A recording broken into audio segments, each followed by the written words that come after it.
परमं हवै मंगलम् परमं हवै मंगलम् परमं हवै मंगलम्।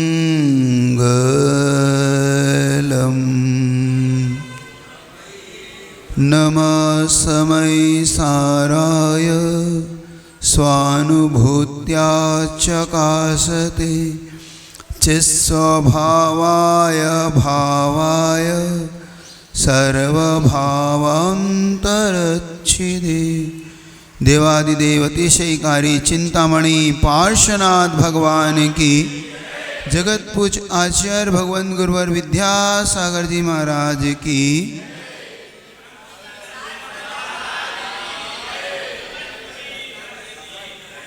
चलिए एक बार फिर उस सिद्धांत को जो जीवन को ऊपर उठाता है, जैन दर्शन की जो नींव है, जैन दर्शन जिस पर टिका हुआ है। बहुत सा उथल पुथल हमारे जीवन में होता है, जल्दी से हम संकट की घड़ी में घबरा जाते हैं और जल्दी से कुछ प्राप्त में हम भूल जाते हैं। इन दोनों से बचने का हमें एक रास्ता मार्ग सुझाना है। उस रास्ते को खोजने के लिए आज अपन पुनः एक बार जैन सिद्धांत को समझने का पुरुषार्थ करें कि हमारा जैन सिद्धांत है क्या। वास्तव में हम इस सिद्धांत के अभाव में ही आज तक भटके हैं। अगर हमें एक बार भी वो सिद्धांत हमारे हृदय में उसका विषय बन जाता, हमारे हृदय में उतर जाता, तो हम कहीं भी मान अभिमान जितने भी 10 धर्म हम जी के आ रहे हैं आज तक, अभी 10 दिन में अपन ने 10 धर्मों को जिया कि सिर्फ सुना? 10 धर्मों को आपने जिया कि सिर्फ सुना है? आपकी कर्ण इंद्रिय का विषय बनाया कि हृदय का विषय बनाया? पक्का ना? हाँ। वो अपना हृदय का विषय हो जाएगा ना, तो फिर हमारे कर्ण इंद्रिय से हमारा प्रयोजन हम कानों से सुनते हैं, हम मन से नहीं सुनते। यहाँ के लोग किससे सुनते? मन से कि कानों से? दोनों से। हाँ, कान को मीडियम बनाओ, माध्यम बनाओ और मन को स्थिर करके उसमें सुनो, ठीक है ना? कान जैसे फोन से आप सुनते हैं, काम काम की बात सुन लेते हैं, तो मैं ऐसा मानता हूं कि मैं शायद काम की सुनाता हूं कि बेकाम की सुनाता हूं। नहीं, मैं अगर ऐसा है, ब्रह्मचारी जी कह रहे हैं कि महाराज हम काम काम की सुनते हैं, तो भैया 2 महीने में बिना काम की तो एक भी नहीं सुनाई। अब ये बात अलग है कि तुम्हारी दृष्टि में काम की कौन सी थी और बेकाम कौन सी थी। अच्छा, वो सुनाने चले गए थे। चलिए आज उस विषय को लूंगा। हम ये सोचते हैं कि व्यक्ति हमारे जीवन में उसको कैसे काम आया या हमारी सहायता अचानक कैसे हुई। जैन सिद्धांत के उस सूत्र को आपके सामने रखूं कि हमारे जीवन में वो काम कैसे आता है। घटना को आपको शुरू कर रहा हूं, पहले आपको इससे जोड़ चुका हूं, एक बार 1-2 मिनट के अंदर इसको जोड़ देता हूं। जीवनधर का चारित्र आपके सामने रखा था। सत्येंद्र जिनके पिता का नाम था, जो इस भरत क्षेत्र के हेमगत नगर का राजा था, लेकिन थोड़ी सी उसकी प्रमाद, थोड़ा सा अपनी पत्नी के प्रति उसका जो भाव, पत्नी के प्रति उसका प्रेम और इतना आसक्ति, पत्नी के प्रति उस गृद्धता और आसक्ति के कारण उसको राज्य भी खोना पड़ा और पत्नी भी खो दी और अंत में अपने जीवन को भी खोना पड़ा। जिस पुत्र का जन्म शमशान में हुआ, क्योंकि पत्नी जब गर्भवती थी उसी समय काष्टांगार मंत्री ने उनके ऊपर राज्य पर आक्रमण करके उस राज्य को हड़पा था, अपने अधिकार क्षेत्र में लिया था। अंतोगत्वा सत्येंद्र युद्ध करते करते मरा, लेकिन उसकी पत्नी, वहां से उसकी पत्नी को एक मयूर यंत्र पे बिठा के उसने छोड़ा था, जो शमशान में जाके रुका था। शमशान में जब उसका जन्म हुआ, तो पुण्यवानों का जन्म कहीं भी हो, शमशान में भी क्यों ना हो, वहाँ भी उनके लिए वो शमशान भी उनके लिए स्वर्ग बन जाता है। हुआ यही, एक वहाँ की एक देवी ने उस शमशान को भी ऐसा बना दिया जैसे कोई बहुत बड़े महल में जन्म हो। उसी समय एक नगर का विद्याधर का जो सेठ कहना चाहिए वहां पे पहुंचा था। उसका गंधोतक नाम उसका नाम था, और वह अपने मृत पुत्र को लेके वहां पहुंचा था अवधिज्ञानी मुनि की आज्ञा से, क्योंकि महाराज ने बताया था कि तुम्हारा पुत्र तो मृत होगा, लेकिन तुम्हें शमशान में एक जीवित पुत्र मिलेगा, तुम उसे लाना और पालन करना। और संयोग से जब उसे लेके पहुंचा था और उसने देखा कि एक जीवित पुत्र वहां पर एकदम जिंदा है, उसको लेकर अपनी पत्नी को दिया। पत्नी ने बड़े आनंद से पाला, और उस पुण्यवान के प्रभाव से देखो उसको जो निसंतान उसकी मत संतान हुई थी, उसको भी बाद में एक और पुत्र का प्राप्ति हुई। और एक ऐसे गुरु से उसने अध्ययन किया था जो भस्मक व्याधि के कारण जिन्हें दीक्षा छोड़ना पड़ी थी। उन गुरु ने उसे विद्या दी, सिखाई, और अपने भस्मक व्याधि के रोग के बारे में बताया था। यहाँ तक अपनी घटना पहुंची थी। उसी बीच में उन्होंने काष्ठांगार का भी वर्णन उसके सामने किया था कि तुम्हारे पिता की मृत्यु तो उसी राज्य के मंत्री, तुम्हारे ही मंत्री के कारण हुई थी। बाद में जब उसको लिए अपने राज्य को लेने के लिए उतावला हो रहा था जीवनधर, तब उन्होंने 1 साल का उससे वचन मांगा था कि 1 साल तुम युद्ध नहीं करोगे उससे, है ना, गुरु दक्षिणे के रूप में मांगा था। और उसका मुख्य कारण था, वो जानते थे कि अभी इसका पुण्य इतना प्रबल नहीं है कि काष्ठांगार को हरा सके। और एक चीज नीति वाक्य याद रखना, जब तक सामने वाले का पुण्य भारी हो और अपना पुण्य थोड़ा सा भी कमजोर दिख रहा हो तो अभी कुछ भी ना करे, थोड़ा धैर्य रखें। क्योंकि हो सकता है आप पुण्यवान हैं, आप सत्यवादी हो, सामने वाला पापी हो, असत्यवादी हो, लेकिन जब तक उसका पुण्य है तब तक आप उसको ना छेड़े। जब तक तेरे पुण्य का बीता नहीं करा तब तक तुझे माफ है, गुनाह करो 1000। तुम्हें माफ करना पड़ेंगे उसके गुनाह, क्योंकि वो 1000 गुनाह भी करेगा तो माफ करना ही पड़ेगा। क्यों? क्योंकि उसका पुण्य प्रबल है। इस समय पूर्व का किया हुआ उसका पुण्य का अभी उसके पल्ले में है, जब तक वो कुछ नहीं बिगड़ेगा उसका। इसीलिए महाराज ने उससे कहा कि थोड़ा सा धैर्य रख लो, इसका पुण्य अभी तेज है, और स्वयं ये अपने पुण्य को पाप में कन्वर्ट करके खुद भोग लेगा। हुआ ये। आगे घटना घटती है, जीवनधर उनकी बात मानता है। संयोग से एक बीच की घटना आज छूटी थी, वो आज पूरी कर रहा हूं। जीवनधर के इस राज्य में एक श्रीदत्त नाम का व्यक्ति रहता था। माइक से करेंगे और इसको कवर कर लेना। तो श्रीदत्त राजा ने, श्रीदत्त राजा, हाँ क्या पूछा? आपने बताया कि जब तक सामने वाले का पुण्य तेज है तब तक अटैक कुछ पे कुछ वार ना करने चाहिए, तो लेकिन हमें कैसे समझे कि इसका पुण्य अब कम होने लगा? हमें अब समझने के लिए सबसे ज्यादा उसका पुण्य हमें समझना हो तो हम उसको इस प्रकार से देखें कि वो पाप करता जा रहा है, फिर भी उसके पास लक्ष्मी बढ़ रही है। हर व्यक्ति उसके बारे में बुरा सोचता है, फिर भी उसका अच्छा हो जाता है। हम देख रहे हैं कि ये जुआ खेल रहा है, शराब पी रहा है, मांसाहार कर रहा है, फिर भी इसकी हर जगह यश कीर्ति हो रही है, इसकी प्रशंसा हो रही है, मालाएं पहनाई जा रही है, हर व्यक्ति स्टेज पे बुला रहा है। क्यों? क्योंकि अभी इसका पुण्य तेज है। सारे पाप ढके हुए इस समय इसके, अभी इसका घड़ा भरा नहीं। जिस दिन इसका घड़ा फूटेगा ये सड़कों पे नजर आएगा, भीख मांगता हुआ नजर आएगा। अपने आप उसके ऐसे डॉल फॉल आएंगे कि आपको लगने लगा कि अब इसका पुण्य क्षीण हो रहा है। अपने आप देवशास्त्र गुरु के प्रति विरोध में खड़ा हो जाएगा। वो देख लेना, अपने आप विरोध में खड़ा होने लगेगा। वो देवशास्त्र गुरु को गालियां देने लगेगा। मानसिकता उसकी इतनी विपरीत हो जाएगी। एक लाइन हमेशा बोलता हूं, जब नाश मनुष्य पे छाता है पहले विवेक मर जाता है।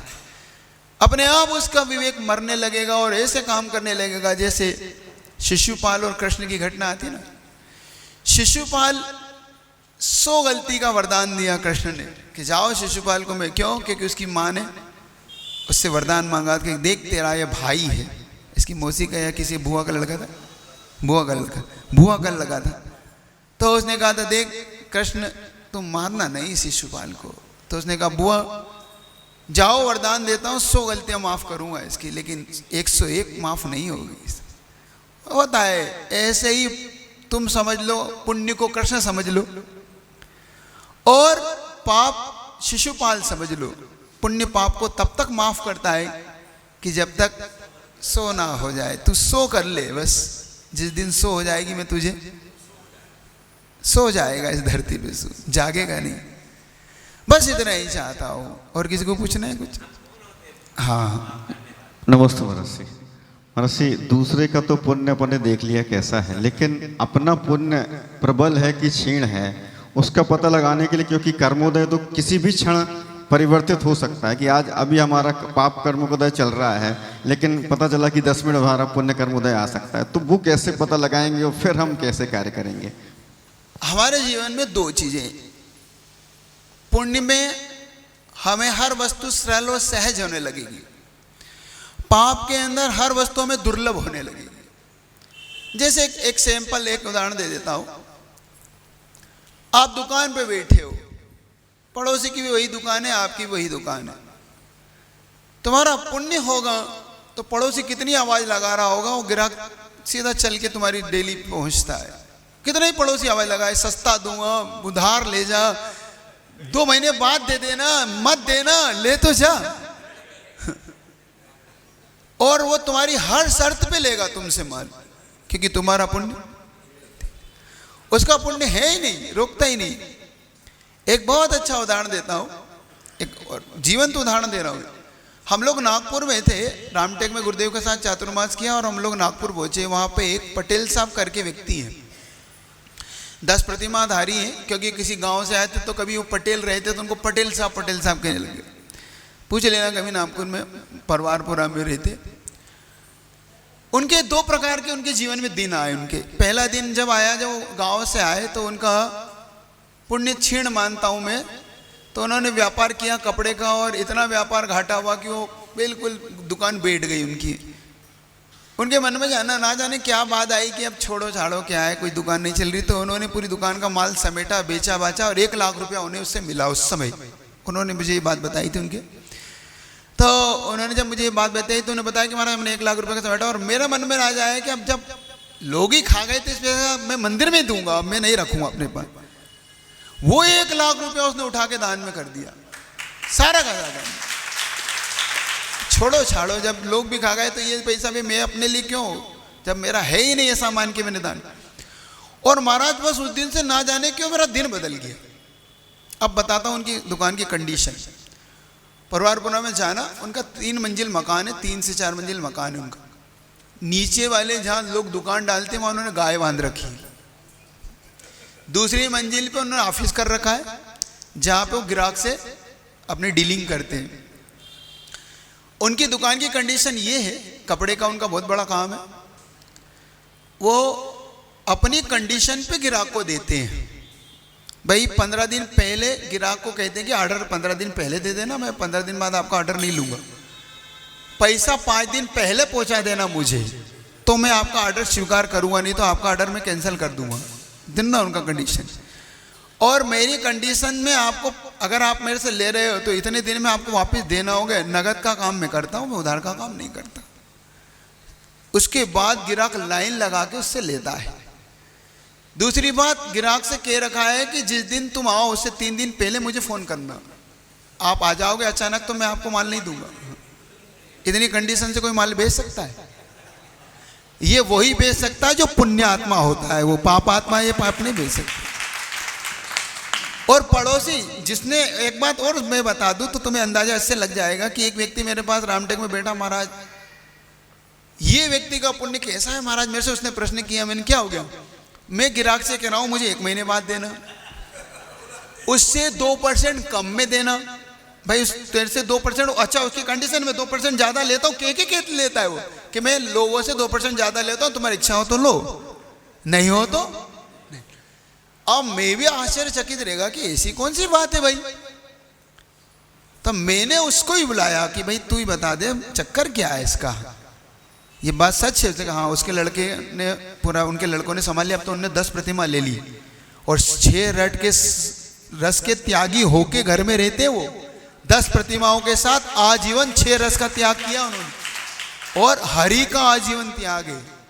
6 रस में सब चला गया, घी, दूध, नमक, मीठा, तेल और दही और हरि। अब समझो खाता क्या होगा। और 10 प्रतिमाओं का पालन है। इतना गजब का है वो श्रावक, आदर्श श्रावक है। तो उनके लड़कों को बुलाया, मैं लड़के से पूछा, लड़के ने गजब की चीज बताई। उनका महाराज बात ऐसी नहीं है कि इनको नहीं मिलता ये लेते, लेकिन बात ये है कि जो ग्राहक मुझसे माल लेता है और जो ग्राहक इससे माल लेता है, जो ग्राहक मुझसे लेता है उसका तो जाते ही 15 दिन 1 महीने में बिक जाता है, और जो इससे लेता है उसका स्टॉक रह जाता है, इसलिए लोग मुझसे लेते। अब देखो, पुण्य आत्माओं के साथ व्यापार करने से सामने वाला का भी पुण्य काम करने लगता है, और पाप आत्माओं के साथ व्यापार करने से उसका पाप अपने को भी पाप को निमित्त इसको कहते। हाँ, एक मन में शंका आती है कि जब पुण्य से वैभव बढ़ता है, संपदा बढ़ती है, तो फिर परिग्रह भी बढ़ जाता है, और जबकि परिग्रह महापाप है, तो फिर इससे बैलेंस कैसे हो सकता है, और इसको पाप में परिग्रह को पुण्य से कैसे जोड़ें? बहुत सुंदर प्रश्न। ये प्रश्न इस रूप में समझो, एक होता है परिग्रह, एक होता है संग्रह। क्या होता है? एक होता है परिग्रह, एक होता है संग्रह। यह बात सच है कि भगवान महावीर ने परिग्रह को पाप बताया है। क्या बताया? परिग्रह को बिल्कुल पाप बताया है, क्योंकि परिग्रह पाप की जड़ है, परिग्रह पाप का मूल है, और परिग्रह के लिए ही सारा संसार जितने पाप करता है परिग्रह के अर्जन में ही करता है। लेकिन संग्रह को पाप नहीं बताया जैन दर्शन ने। अब संग्रह और परिग्रह में क्या अंतर है महाराज? परिग्रह जब भी एकत्रित करता है जीव अपने मोह के लिए और अपने लिए एकत्रित करता है, और जैनियों पे सबसे बड़ा आरोप यही लगता है कि जैनी लोग के भगवान ने परिग्रह को पाप बताया, लेकिन एक भी जैनी सुनता ही नहीं है। सबसे ज्यादा परिग्रह जैनों के पास, और परिग्रह अपरिग्रह का सूत्र जैनियों के यहाँ मिला है, और जैन दर्शन के तीर्थंकरों ने दिया, बाकी कहीं नहीं मिलेगा तुम्हें। क्यों? क्योंकि उनके सारे भगवान परिग्रह लद के गए। एक जैनी के भगवान जो परिग्रह छोड़ के मोक्ष गए, बाकी सारे भगवान परिग्रह अपने साथ। देख लो, उन्होंने इस बात को समझने में एक भूल ये कर दी। जैनी ये बात सच है कि अर्जन करता है, धन को इकट्ठा भी करता है, पुण्य से प्राप्त भी करता है, जो आपका प्रश्न है, पाप करता है। लेकिन जैनी की एक सबसे बड़ी खासियत देखना, बहुत बड़ी खासियत बता रहा हूं। जैनी की एक सबसे बड़ी खासियत है, जब जब उसके गुरु के मुख से निकल जाए, जब जब उसके मंदिर बनने की बात आ जाए, संत निवास बनने की बात आ जाए, पशु रक्षा की बात आ जाए, तो जैनी उस परिग्रह को संग्रह में देके, दान में देके फ्री हो जाए। हमेशा जैनियों ने उस संग्रह को किया है, परिग्रह को नहीं किया। हमने क्या किया? संग्रह को वृत्ति की, क्योंकि हमने उस मोह को छोड़ने में 1 मिनट नहीं लगाया। बताओ, जिस दिन ये जिनालय बना उस दिन तुमने अपने परिग्रह को संग्रह में बदल के 1 मिनट में दान कर दिया। करो महाराज, हमारा मंदिर बनाओ आप। तो इसको बोलते संग्रह वृत्ति। संग्रह वृत्ति वाला तत्काल छोड़ने में समय नहीं लगा था, और परिग्रह की चमड़ी जाए पर बस, उसको कहते संग्रह इसीलिए किया जाता है कि मुझे पता है कि मेरे साधर्मी को कब जरूरत पड़ जाए। मुझे पता नहीं कि ये मेरे जिनालय को कब मेरे धन की जरूरत पड़ जाए। मुझे पता नहीं मेरे राष्ट्र को कब पड़ जाए, क्योंकि राष्ट्र पे आपत्ति आ जाए तो इस धन की जरूरत। देखो, भामाशाह ने जब राष्ट्र पे आपत्ति आई तो भामाशाह ने सबसे पहले अपने धन को उपयोग में लाया। नहीं करता वो संग्रह तो ये नहीं संग्रह। एक बात ध्यान रखो, दादा गुरु का सूत्र, साधु के पास अगर कोड़ी है तो वो 2 कोड़ी का नहीं, और श्रावक के पास कोड़ी नहीं है तो वो भी 2 कोड़ी का नहीं है। ये दादा गुरु की वृत्ति है, दादा गुरु का सूत्र है। कितना? जितनी उसकी जरूरत है, ये उसके पास एक पैमाना तो हो। पैमाना करता है जिसके पास अणुव्रत हो जाते हैं, जो व्रती हो जाता है उसका पैमाना हो जाता है। अब मतलब हम पाप कर करके पैसा इकट्ठा करें, उसके बाद दान दें? नहीं, ये तो पहले मना कर दिया, पूज्यपाद स्वामी ने स्पष्ट कह दिया। ले सो नहीं है? जितने भी काम होते हैं साबद्ध सहित ही होते, गृहस्थ के जितने काम एक बात याद रखो, पुण्यवाद होता है वो सावध्य भी नहीं करे तो उसकी लक्ष्मी उसके पीछे पीछे हो लेती है, उसको ढूंढ लेती है। पुण्यवान को तो लक्ष्मी ढूंढ लेती है, सावध्य तो उनको करना पड़ते हैं जिनका पुण्यानुबंधी पाप होता है। साबद्ध तो होता है, नहीं होता है, मना नहीं कर रहा हूं, लेकिन जिनका पुण्यानुबंधी पुण्य होता है वो समझता है कि मेरा सावध्य हुआ है तो मुझे इसको पुण्य में ही लगा देना है ताकि ये सावध्य भी साफ हो जाए। एक बात है, तुम रोक ही नहीं पाओगे। अब देखो महाराज जी, वो धर्म करता है या पुण्य करता पैसा कमाने के नहीं, लिए? नहीं, उसका लक्ष्य कभी भी सम्यक दृष्टि का लक्ष्य, कभी भी पुण्यवानों का लक्ष्य धन इसलिए, धर्म इसलिए कभी नहीं करता कि मुझे धन का अर्जन हो। वो तो धर्म इसलिए करता है कि मुझे मुक्ति की प्राप्ति हो और मेरा लक्ष्य ही मोक्ष होता है। तो चूंकि उसे ग्रस्त में रह रहा है, उसका अभी चारित्र मोहनी का इतना तीव्र उदय है, उसके पास भावना भाता है लेकिन हिम्मत नहीं कर पाता। अंदर से भावना है उसकी कि कब मुनि बन जाऊं, लेकिन जब भी बनने का एक कदम बढ़ाता है लेकिन पीछे उसके नहीं, अगर नहीं निभा पाया तो, नहीं उपास झेल पाया तो, नहीं केसलो झेल पाया तो, पुत्र का मोह अभी है कि पहले पुत्र व्यवस्थित हो जाए, परिवार व्यवस्थित हो जाए, तो ये उसका चारित्र मोहनी का उदय है और उसके अंदर की चीजें उसे धर्मात्मा को नहीं बढ़ने, लेकिन उसके अंदर अंतरंग में है तो करता रहता है इकट्ठा। तो दोनों में महान अंतर मान के चलना। धर्मात्मा का लक्ष्य ही एक आगे लेके चलता है अपनी मुक्ति के मार्ग को। नहीं, पर अपन ये कैसे कहते हैं कि वो इकट्ठा धन का उसकी संग्रह वृत्ति से समझ में आता है, उसकी वृत्ति। वो तो सहज में हो रहा, पुण्य करेगा तो पैसा नहीं नहीं, उस पुण्य से धन आने के बाद क्या कर रहा है, उसका उपयोग कैसे कर रहा है, उपभोग या उपयोग। उपभोग से समझ में आता है कि उसका उपभोग अगर पापों में हो रहा है, समझ में आ रहा है कि वृत्ति पापों में, और उसका वृत्ति समझ में आ रहा है कि खा कम रहा है, पेन कम रहा है, लेकिन मंदिर की बात आ रहा है तो सारा देने को तैयार हो रहा है। चल आगे बढ़ाऊं, और किसी के मन में तो नहीं है। चल, तो अपने आप ऐसी वृत्तियों से हमें समझ में आने लग जाता है पुण्य पाप की हर वस्तु समझने का पुरुषार्थ करना। तो मैंने जो पटेल साहब का उदाहरण आपके सामने रखा, याद रखना कि ये पुण्यात्माओं की चीज, अब उनने एक छोटा सा दान कितना बड़ा बीज वृक्ष बन गया। एक छोटी सी चीज पाटनी जी के बारे में बताई थी मैंने, एक छोटा सा 1100 रुपये का दान, 11,000 का दान उन्हें कहा। तो ये छोटी छोटी चीजें हमारे जीवन में हमें बहुत मायने रखती है, हमें पकड़ करना चाहिए। हमारी घटना ये सुनने की नहीं है, जीवन बदलने के लिए सुन रहे हैं हम। घटना किस लिए सुन रहे हैं? सिर्फ समय पास करने के लिए नहीं, हम समय को बदलने के लिए घटना सुन रहे हैं। समय पास करने के लिए नहीं आए हैं मंदिर में, जिनालय में। हम समय को बदलना है, हमें सब कुछ बदल देना है ये सुन के। अब देखना उस पुण्य आत्मा को, जब संसार में भी उसका जन्म हो गया तो वहां से देवी ले गई और उसके यहाँ पुत्र उत्पन्न हो गया। पुत्रवान उत्पन्न के उस विद्याधर ने, उसके गुरु ने पढ़ा भी दिया। पढ़ाने के बाद वो श्रीदत्त नाम का एक सेठ की घटना आपके सामने अब रखता हूं।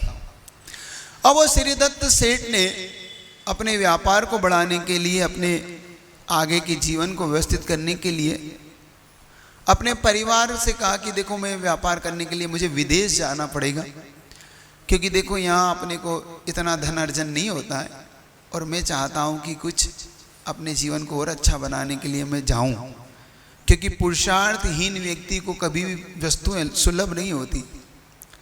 पुरुषार्थ करना और भाग्य होना, ये दोनों में अंतर भी मान के चलना।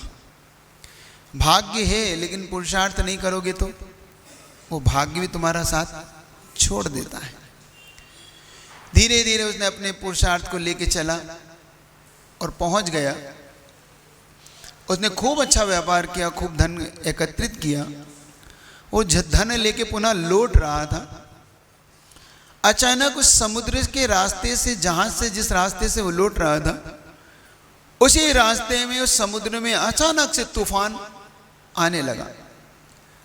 लेकिन एक बात है, जो धर्मात्मा होते हैं वो तूफानों में भी नहीं घबराते। एक बात अपने जीवन में, क्योंकि बहुत से लोग को बड़ा ये कठिन प्रश्न होता है कि महाराज जी, क्या हम धर्मात्मा में संकट आने पे हमें कैसा जीवन होना चाहिए, हमें उसमें क्या सोचना चाहिए।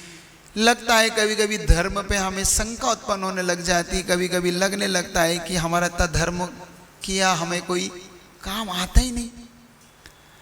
एक बात अपने जीवन में और लिख लो और समझ लो, जब जब तुम्हें संकट आ जाए, जब जब तुम पे गहरे बादल होने लगे, जब जब तुम्हें ऐसा लगने लगे कि मेरा धर्म, मेरा किया हुआ जितना भी कार्य, इसका फल क्या है, इसका क्या मैंने जीवन में किया, और जितना गहरा संकट हो, जितनी कठिन परीक्षा हो, तो मान के चलना मेरा धर्म उतना ही ज्यादा काम आएगा, मुझे उतना ही ज्यादा उपयोग में आने वाला। क्यों?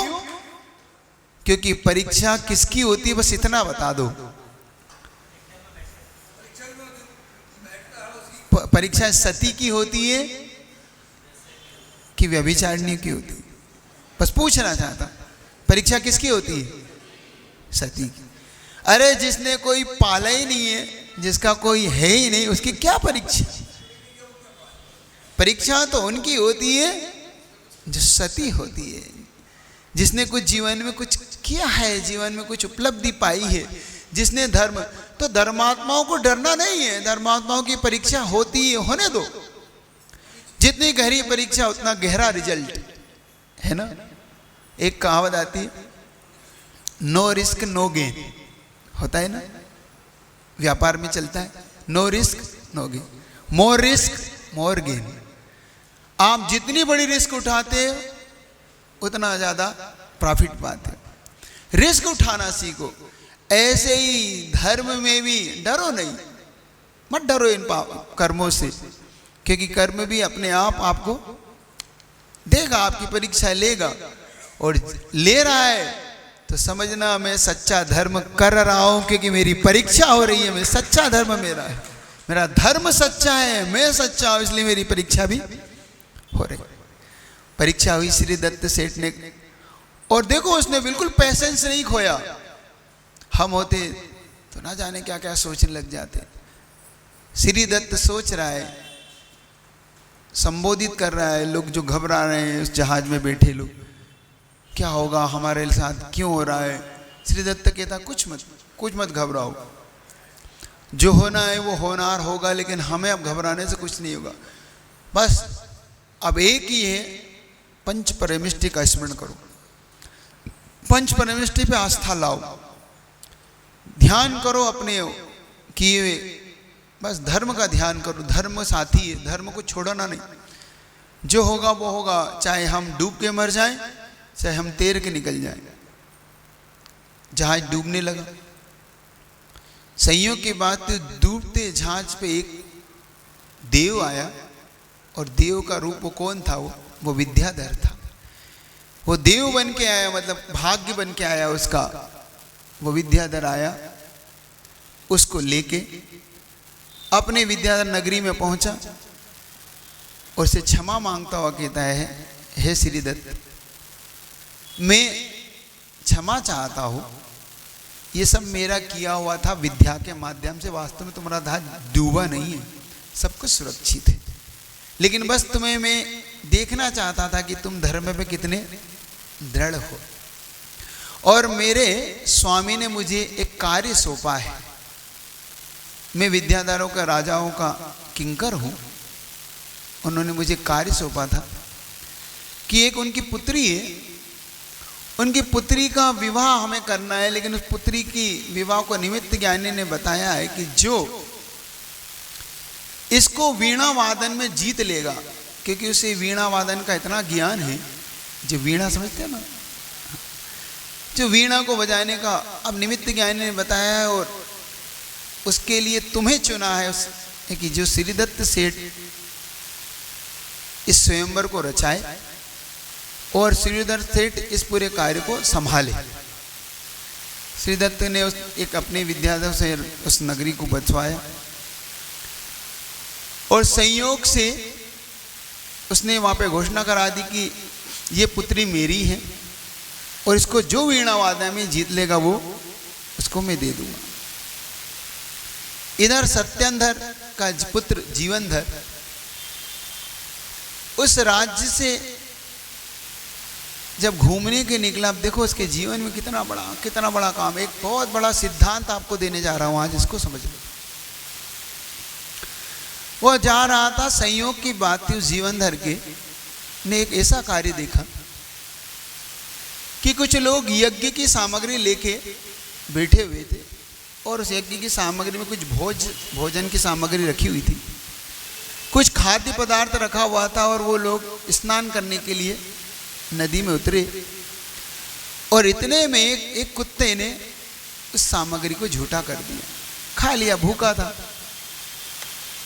और उनकी दृष्टि जैसे ही पड़ी तो उनका पारा तो एकदम 7वें आसमान पे पहुंच गया। उन्होंने आओ देखा ना ताओ डंडे से उस कुत्ते को मारना शुरू किया और बड़ी बेरहमी से उसे पीटा।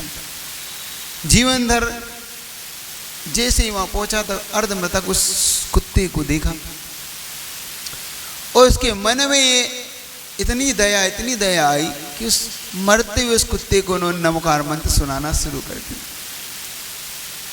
कभी भी तुम्हारे जीवन में कभी ऐसी घड़ी आ जाए, ऐसी कोई स्थिति परिस्थिति बन जाए तो जरूर दया करना। समझना, आज एक सूत्र दे रहा हूं। एक सूत्र आता है, हम ये जानना चाहते थे, मैंने आपसे जब इसकी शुरुआत की थी तो आपसे कहा था कि अचानक कोई हेल्प कैसे मिलती है हमारे जीवन में, अचानक कोई व्यक्ति कैसे काम आता है, वो कौन सी घटना होती है जीवन की, वो कौन सा कार्य हमसे हो जाता है जिसके कारण हमारी अचानक कोई मदद करता है, हमारा पुण्य कैसे झलक जाता है। एक सूत्र आता है, भूत वृत्त्यानुकंपादान सराग संयमादिच्छो योग शांति सोच मिति इति सद्वेद्यस्य। हमारे जीवन में एक साता वेदनी का उदय जब हो जाता है, साता वेदनी उसे कहते हैं जिस साता वेदनी के उदय से हमारे सारे कार्य हमारे लिए सुलभ होने लगते हैं, हमें हर चीज की अनुभूति सहज और पुण्य रूप में होने लगती है, क्योंकि साता वेदनी पुण्य की प्रकृति है। वेदनी कर्म की दो प्रकृति है, साता वेदनी और असाता। हमें जो अनुभूति होती है वो साता रूप में, पुण्य रूप में जो होती है वो हमें अच्छी अनुभूति करता है, हमें अच्छी सामग्री की उपलब्धि कराता है, अंतराय कर्मों का क्षयोपशम। और हमें जो अनुभूति वेदनी का काम है, वेदन कराना, वेदते वेदनी, जो हमें वेदता है अंदर, जो हमारे अंदर जो अनुभूति देता है वो अच्छी सुख की अनुभूति देता है, वो वेदनी। और उस वेदनी में भी साता वेदनी। और सामग्री की हमें उपलब्धि कराता है वो दानांतराय, लाभांतराय, उपभोगांतराय और भोगांतराय और वीर्य अंतराय। इनमें से अंतराय कर्म का क्षयोपशम इन वस्तुओं की उपलब्धि कराता है और वेदनी हमें वेदन कराता है। तो भूत वृत्त अनुकंपा, आज इतना ही ले हुआ इस सूत्र को। जीव मात्र पे जब अनुकंपा करते हैं हम तो एहसान नहीं करते हम। एक बात याद रखना, कभी कभी लोग सोचते हैं कि मैंने किसी पे कितना, देखो मैंने कितना बड़ा एहसान किया, उसे मैंने नमोकार मंत्र सुनाया, मैंने देखो उस गाय को पाला, मैंने उस गाय गौशाला खुलवा दी, मैंने उस जीव के लिए देखो इलाज करा दिया, मैंने अस्पताल खुलवा दिया, मैंने देखो अनपढ़ों के लिए स्कूल खुलवा दिया। अपन ने कोई एहसान नहीं किया बंधु, याद रखना। हमने अपनी आत्मा पे एहसान किया है, अपनी आत्मा पे उपकार किया है। वो तो तुम्हें उपकार करने का उसे अवसर दिया है, ये याद रखना। वो अगर नहीं होता तो तुम्हें ये अवसर ही नहीं मिलता। एक बात ये बता दो मुनि महाराज आहार लेके तुम पे उपकार करते हैं कि तुम मुनि महाराज को आहार देके उपकार करते हो?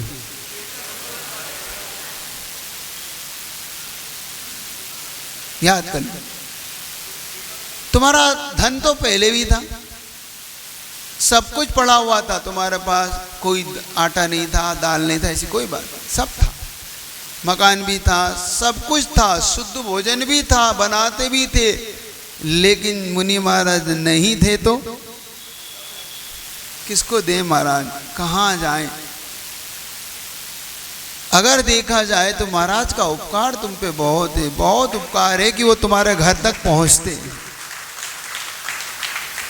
गुरु का उपकार मान के चलना कि गुरु ने बहुत महान उपकार किया हम पे, कि गुरुदेव अगर आप आहार पे नहीं उठते, देख लो जब आहार पे नहीं उठते तो तुम्हारे चेहरे कैसे हो जाते हैं, तुम्हारे चेहरे से मुरझा जाते हैं। 2 महाराज का उपवास है, 3 का उपवास है, 1 का उपवास है, आज तो आफत है। पहले ही तो इतने चौके और महाराज ने और कर लिया होगा। जब हम संघ में थे, अब चातुर्मास में 100, 150, नवदा भक्ति करने वाले लोग और संघ 20, 25, 30 साधुओं का संघ, और इसमें भी 5, 10 साधुओं का जब संघ हो तो वो तो श्रावक तो बस लड़ने पे उतारू हो जाता था। आज ही महाराज आपको अवसर, आज ही दिन मिला था, मैं आज ही तो खड़ा हुआ और आज ही आपको आज का दिन ही मिला था उपवास करने। आज कल कर लेते, परसों कर लेना महाराज, उठ जाओ महाराज, ले लो महाराज। हम कह रहे हैं भैया हमारा कायेश्वर हो गया,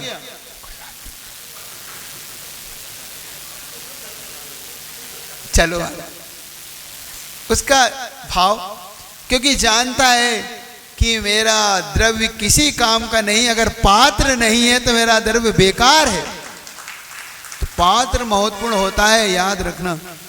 पात्र हमें अवसर देता है, हमारे किए पाप को धोने का कोई साबुन है तो वो पात्र है जो तुम्हारे पाप को धोता है, वो पात्र है।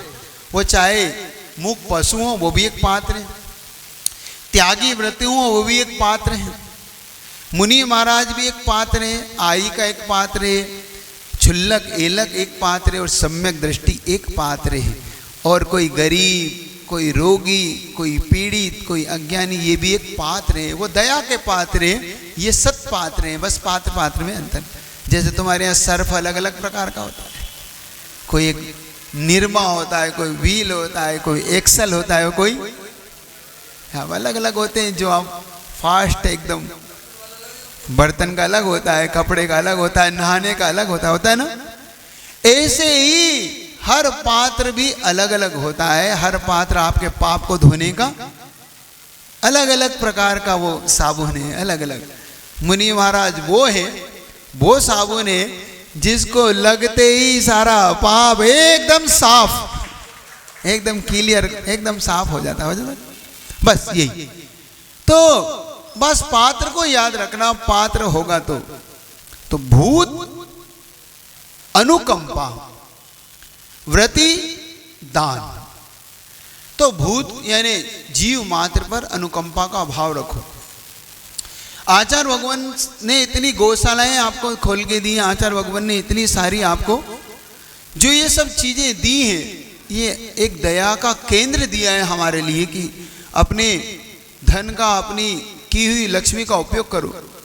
ये हथकरघा जो दिया है आपको, ये प्राणी मात्र की जो अनुकंपा का एक सबसे बड़ा उदाहरण आचार्य भगवान ने प्रस्तुत किया कि जैन समाज भी दया करना जानता है, जैन समाज भी लोगों को उठाना। मानवता क्या होती है, क्योंकि अपन पशुओं पे तो दया करते हैं, मानवताओं पे भी।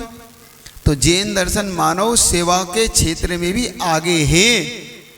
तुम्हारा सीने को 56 इंच बना देता है जब हथकरघा में तुम कुछ कर जाते हो तो, क्योंकि गुरुदेव ने ऐसा अवसर दिया। तो ये कुछ चीजें आचार्य भगवान की ऐसी सोच विचारधारा है। अनुकंपा इसको कहते हैं।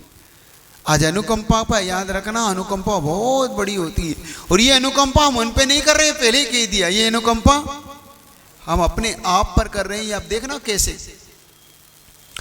जब उसने नमोकार मंत्र सुनाया, जीवन दर के नमोकार मंत्र सुनाने का प्रभाव ये हुआ, वो कुत्ता जो बहुत तड़प रहा था, बहुत पीड़ित था, वो अंदर से उसके प्राण निकलने को हो रहे थे। वो नमोकार मंत्र के प्रभाव से उसको थोड़ी सी आत्म शांति प्राप्ति हुई। जीवनधर ने उससे एक बात कही कि हे स्वान, तो देख निंद पर्याय में तूने अपने कर्मों को भोगा है, अब तू किसी के प्रति बैर नहीं रखना, तू सबको क्षमा करना। वो कुत्ता ऐसे कान लगा के सुन रहा है, आवाज निकल रही है उसकी, ये कर रहा है, प्राण दीर्घ श्वास भर रहा है जैसे बस प्राण निकलने को है, और ऐसे कान सुनते सुनते उसके प्राण धीरे धीरे निकल रहे। तुम किसी को मारना नहीं, किसी के प्रति बैर नहीं रखना, क्षमा करना, और इस नमोकार मंत्र को याद करना। और धीरे धीरे नमोकार उसके कान में सुना रहे, धीरे धीरे नमो ओरियंताणम, नमो ओरियंताणम, नमो सिद्ध। और प्रभाव, उसके प्रभाव से वो कुत्ता मरण को प्राप्त होकर निंद पर्याय से जाके उच्च पर्याय को यक्षेंद्र बन गया। वो यक्षेंद्र की पर्याय देव की पर्याय में गया। और यक्षेंद्र बनते ही देखो, कृतम उपकारम न विस्मृति साधव, ये युक्ति एक नीति है कि किए उपकार को सज्जन पुरुष कभी नहीं भूलते। कृतम उपकारम न विस्मृति साधव, सज्जन लोग कभी भी किए उपकार को भूलते ही नहीं है। ये सज्जन। और दुर्जन हमेशा किए उपकार का बदला नहीं, भूल जाता है, और देगा तो उल्टा देगा।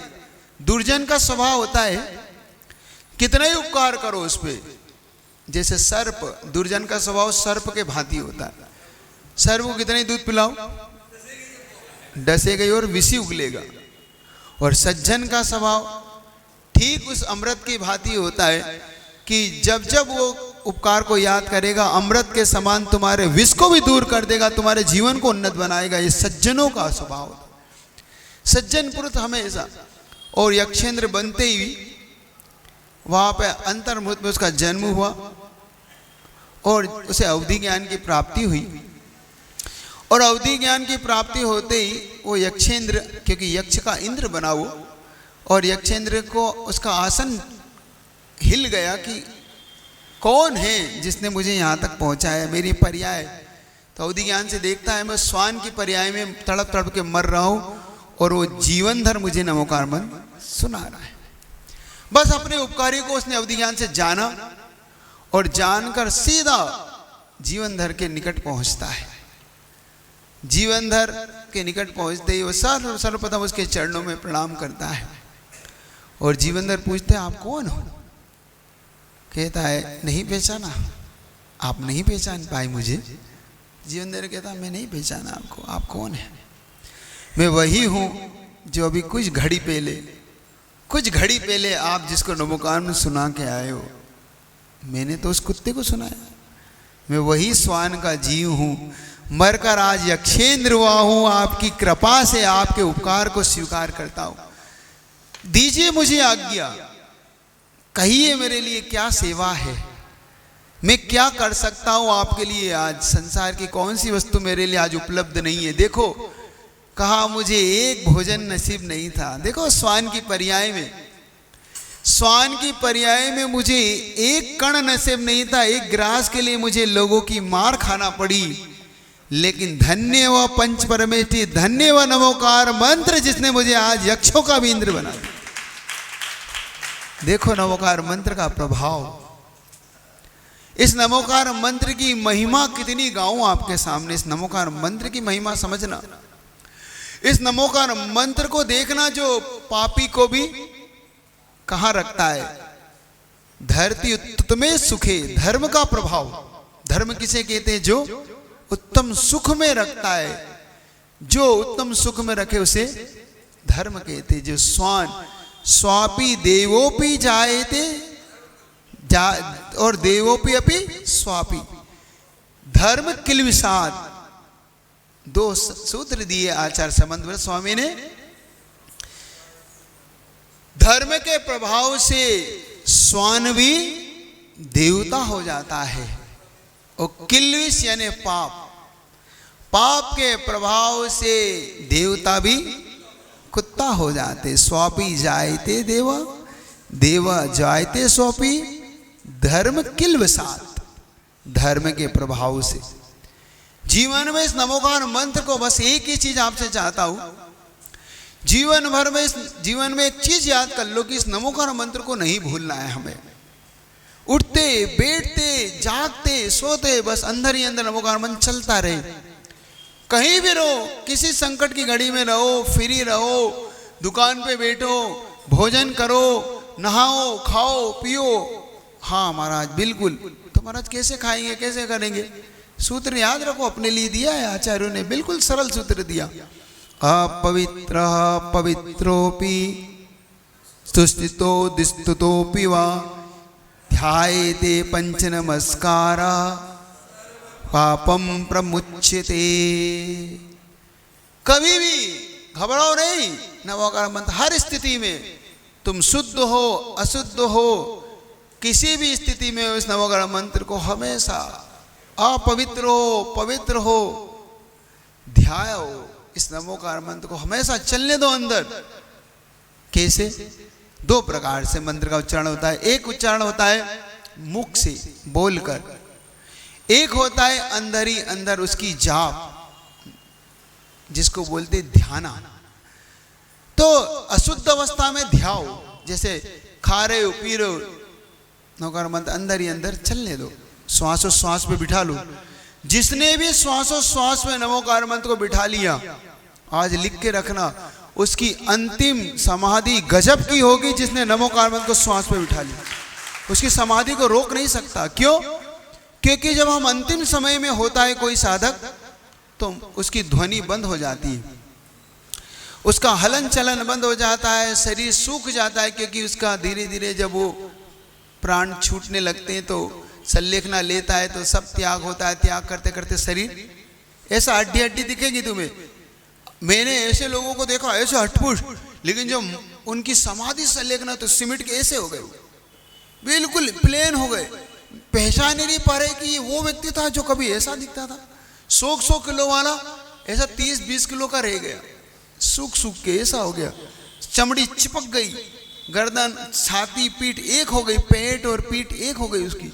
अब एक समाधि आपने देखी होगी पूज्य गुरुदेव के सानिध्य में नेमावर में हुई थी, बासोदा वाले की, भगवान दास जी देखी थी, काफी उसकी उनकी वो वीडियो आई थी। आचार्य भगवान खूब जम के मुस्कुरा रहे हैं उस वीडियो में, खूब भगवान दास ऐसे कह रहे हैं उसका, भगवान को याद। और जब उन्होंने संलेखना, अंतिम संलेखना जब उनकी हो रही थी, पूरे वस्त्र त्याग करके ऐसे, और 2 महाराज बैठ के, शायद निर्मत सागर जी और एक महाराज, और दोनों महाराज उनको अंतिम संलेखना में उन्हें सुना रहे, और बिल्कुल ऐसे हो गए वो।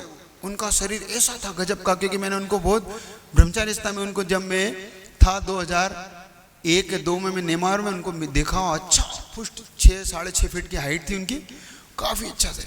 लेकिन समाधि में मैंने देखा। लेकिन ये जब नमोकार मंत्र हमारे उसमें बैठ जाता है, श्वासोश्वास में, तो ये नमोकार मंत्र हमारे श्वास में बैठ जाता है, तो अंतिम समय में जब सब कुछ बंद हो जाएगा, तब ये नमोकार मंत्र आएगा। मेरा आप सबसे एक बात कहना है इस घटना के दौरान, कि आप इस कथा को सुनते सुनते एक बात अपने जीवन में, कि नमोकार मंत्र को श्वासोश्वास में बिठा लो। आता है आपको श्वासोश्वास करना? आता है? जिनको नहीं आता वो थोड़ा देखना। जब हम श्वास लें, भीतर लें, जैसे हमने मान लो ये बैठ गए, अब भीतर श्वास जा रही है, हमने ऐसे नहीं खींचना है। कुछ लोग ऐसे नहीं समझ, ऐसे खींचते, ऐसे नहीं करना, बिल्कुल आराम बैठ जाए, रिलैक्स होके, और श्वास को जाने दें अंदर, अपने आप जाती है, क्योंकि हम ले रहे हैं। उसको देखते हुए नमो अरिहंताणम, जब छोड़ें तो नमो सिद्धाणम, फिर लें नमो आईरियाणम, फिर छोड़ें नमो वज्रायणम, फिर नमो लोए में लें और सब वो साउंड में छोड़ दें। ऐसे 3 श्वासोश्वास में एक नमोकार मंत्र हो जाएगा। कितने होते हैं ये? 3 श्वासोश्वास करना। इसकी प्रैक्टिस से आएगा, आपको बार बार इसकी प्रैक्टिस करना होगी। जब आप इसकी प्रैक्टिस गहरी कर लोगे, तो आप इतने आनंद में, इतना आनंद आपको आएगा कि आपको लगेगा कि मेरी माला गजब की हुई है। नमोकार मंत्र श्वास में बैठता है। एक सबसे बड़ा इसका गुण ये है कि हमारे अंदर की जितनी भी नेगेटिविटी है, ये सारी अपने आप दूर कर देता है। नमोकार मंत्र का एक बहुत बड़ा लाभ ये है, हमारे अंदर जितनी भी नेगेटिविटी है, जितना भी हम गलत विचारों से भरते हैं, जितने हम बुरे कर्मों से भर जाते हैं, ये सब नवकार मंत्र उनको प्योर करता है। जैसे रिफाइन करने की मशीन होती है ना, तो एक प्रकार से ये रिफाइन करने की मशीन मान के चलना है। मतलब तुम ये मत समझना कि मैं नमोकार मंत्र को तुम्हें एक ऐसी मशीन सौंप रहा हूँ जो तुम्हारे अंदर की पूरी इसको रिफाइन करेगी, पूरा अंदर की गंदगी को बाहर कर देगी। और जैसे ही अंदर जाएगा तुम्हारे अंदर एक ऐसी ऊर्जा, ऐसी गजब की ऊर्जा अपने आप महसूस करोगे कि हाँ मैं ऊर्जा से भर रहा हूँ। अपने आप इसको महसूस करना, इसका प्रयोग धर्मी बनना, सिर्फ सुन के नहीं छोड़ना इसको। और इसका शुरुआत करना 9 बार से। जैसे 9 बार नमोकार मंत्र करना, हाथ पे उंगली पे ऐसे रख लेना, बैठ जाना, एक श्वास 3 श्वासों साथ में एक बार हो जाएगा, फिर आगे बढ़ना, फिर आगे बढ़ना, ऐसे 9 बार से शुरुआत करना।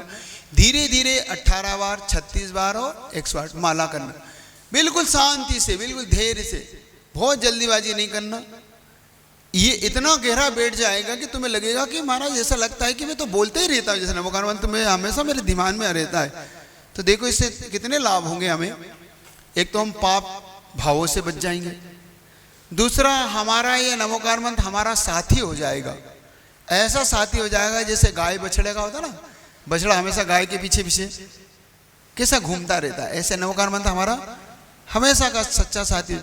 और जिस पल हम पे कोई ऐसा संकट हो जाए, मान लो एक्सीडेंट हो गया, अटैक आने लगा और हमारे पास कोई नहीं है नमोकार मंत्र सुनाने वाला, लेकिन हमारी श्वास में नमोकार मंत्र बैठा हुआ है, हमेशा हमारा वह नमोकार मंत्र हमारे साथ, उस अंतिम क्षण में यह नमोकार मंत्र हमारे साथ चला जाएगा और हमेशा पाप भावों से हमें बचा जाए। बहुत सारे लाभ इससे हमें होंगे। प्रैक्टिस करिएगा, बिना प्रैक्टिस के नहीं होगा। मैंने पहले ही कह दिया, प्रयोग धर्मी बनिए। क्या बनिए? प्रयोग धर्मी। आचार्य भगवान ने एक सूत्र दिया था, स्वाध्याय का वर्ग जानते हो, दुगना करते ना, ऊपर लगाते, स्वाध्याय का स्क्वायर लगाते है ना। तो स्वाध्याय का वर्ग हो प्रयोग काल, ये हाई को आचार होगा। मान लो अगर स्वाध्याय आधी घंटा किया, 1 घंटा किया है, तो 2 घंटे 4 घंटे उसका प्रयोग करो जीवन। स्वाध्याय का वर्ग प्रयोग काल, मतलब हमारा जितना स्वाध्याय हो उसको हम दुगने भाव से प्रयोग करें। मतलब अगर हमने सुना है, अब मैंने इतनी चीज आपको सुनाई है, तो आपको घर में जाके प्रयोग करिएगा। अब देखो इसका उपसंहार कर रहा हूं आपके प्रवचन का। अब जाओगे तो कुछ चीजें इसके सिद्धांत लेके जाना। भूत वृत्तानुकंपा, यानी कोई भी जीव पे दया करने का भाव अंदर में आए। तो आज का एक नियम दे दूं, करोगे? छोटा सा नियम, किसी भी जीव की आज दया जरूर करना। कोई ऐसा दिख जाए, चाहे एक रोटी खिला के कर देना, ये नहीं कहना कि तुम करोड़ों रुपए का दान करके। कोई ऐसा भूखा दिख जाए तो चल भाई मेरी आज नियम है, एक रोटी तू खा। कोई रोगी दिख जाए तो चल भाई ये ले रुपये, तू अपनी दवाई ले ले। कोई ऐसा तिरंज दिख जाए जो दुखी है, जा भाई इसकी पट्टी मेरी हो सके, तो करोगे आज, नियम पाल लोगे। और कोई नहीं मिला तो महाराज तो आगे के लिए कर लेना। अन्नू भैया को दान करना, उन पे अनुकंपा नहीं, उन पे दान। भूत वृत्तानुकंपा दान। तो भूत यानी प्राणी मात्र और व्रति यानी दान। तो ये व्रति हैं इनकी, और हर व्यक्ति इस चीज को पाले। दूसरा इसके शिक्षा ये ले लेना है आज की इस घटना से कि हम किसी दूसरे पे अनुकंपा नहीं करते, हम अपने स्वयं पे अनुकंपा करते हैं, हम स्वयं पे अपने आप पे करते हैं। तीसरा, जब जब हम अनुकंपा दान करते हैं तो वह व्यक्ति स्वयं उपकारी बन के हमारे जीवन में कहीं ना कहीं एक चेन के रूप में आएगा ही आएगा। आज आए चाहे वो कल आए। हमारी किया उपकार व्यर्थ नहीं जाता और हमें हमेशा दुर्जन नहीं बनना, हमें क्या बनना है? सज्जन की भांति बनना है। हमें दुर्जन के स्वभाव वाले नहीं बनना, हमें सर्प के स्वभाव वाले नहीं बनना कि हम कोई हमें दूध पिलाए तो हम उसे। आज की घटना इतनी रखता हूँ, एक छोटा सा भजन करके आपको पूरी कर देता हूँ। करूँ भजन? करेंगे? चलिएगा, दोहराइएगा, बहुत अच्छा है। एक आचार्य गुरुदेव के लिए लिखा ब्रह्म सागर जी का भजन है, मुझे अच्छा लगता है। इसका इको थोड़ा व्यवस्थित। ग्रीष्म की धूप में, शीत की धुंध में, ग्रीष्म की धूप में, शीत की धुंध में, वर्षा में तरु तले ठूठ से जो खड़े, वर्षा में तरु तले, थोड़ी आवाज बढ़ाओ, ठूठ से जो खड़े, सबका परमात्मा बन गया आत्मा, सबका परमात्मा बन गया आत्मा, खुद में ही खो गए हैं, हम उन्हीं के हो गए हैं, हम उन्हीं के हो गए। अब आचार्य भगवान ज्ञान सागर जी महाराज के बारे में लिखते हैं, नग्न दर्जर सीधे ज्ञान करुणासने, नग्न जर्जर सीधे ज्ञान करुणासने, शाम का सूर्य था कृत्य का बोध था, शाम का सूर्य था कृत्य का बोध था, पदवी को छोड़कर मोह को तोड़कर, पदवी को